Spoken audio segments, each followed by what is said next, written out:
the subscribe button and press the bell icon on YouTube app and never miss another update. Tell me what to do.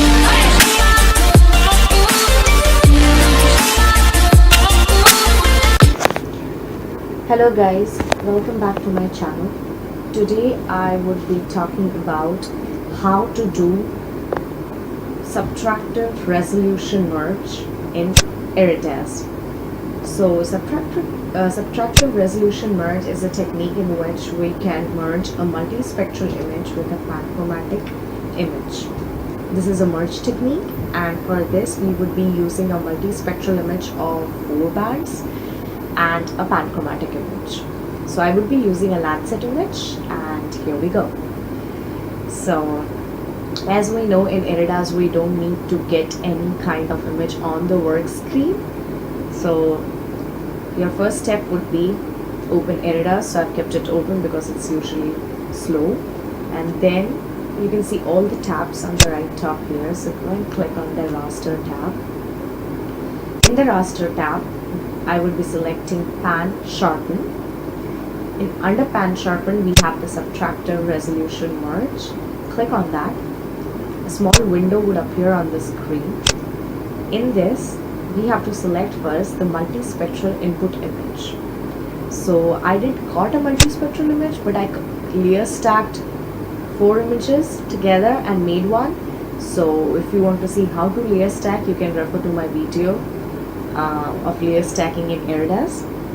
So I've named that layer stacked image as layer stack 1, and then the second image should be the pan image, the panchromatic image. So I would go ahead and take, so I have this image which has band 1 to 11. I have layer stacked 1 to 4, and I want to combine the 5th image. So the output sharpened image, so I'll go ahead and name a file which I want.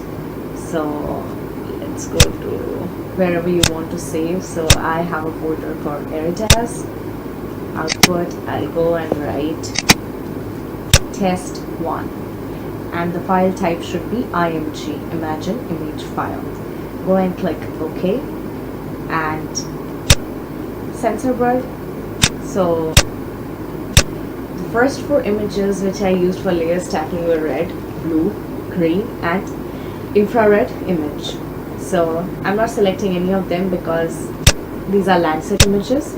I'm keeping the one as it is because it's not the one with the asterisk marks. It's not a mandatory one to use.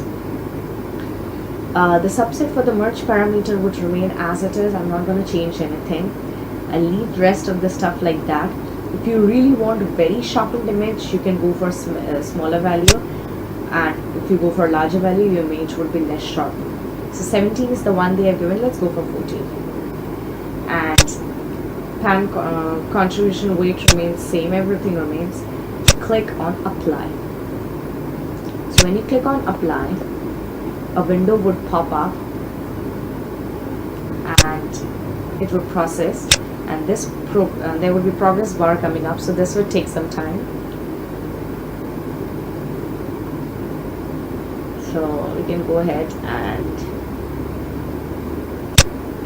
pause till the time it's working.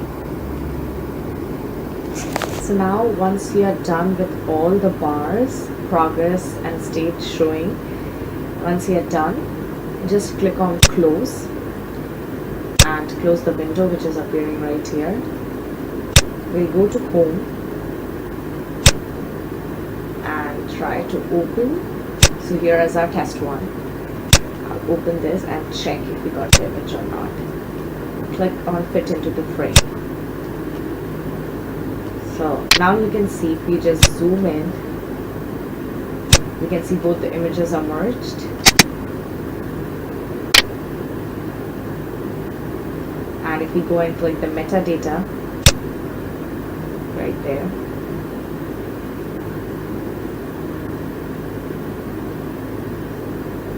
so our layer 1 got merged into 4 layers, and in total now we have 4 layers in together.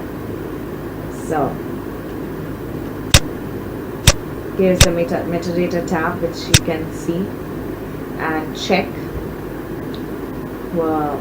all kind of data, map info, pixel projection, static info, layer info, everything. So thank you for watching this video and hope to see you again. Bye bye.